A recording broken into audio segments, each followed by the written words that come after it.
Ayan oh, ang lalaki ng isda nila oh. Presyo.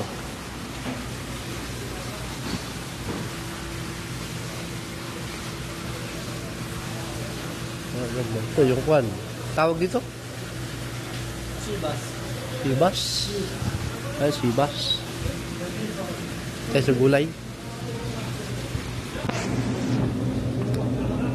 Wala dito mga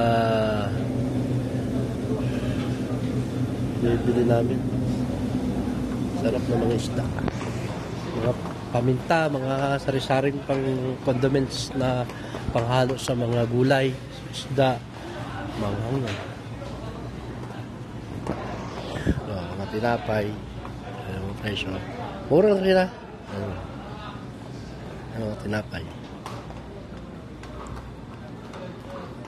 Ayun, mura lang. Pagka marami kang pera, masarap mamili. Ito mga gulayan.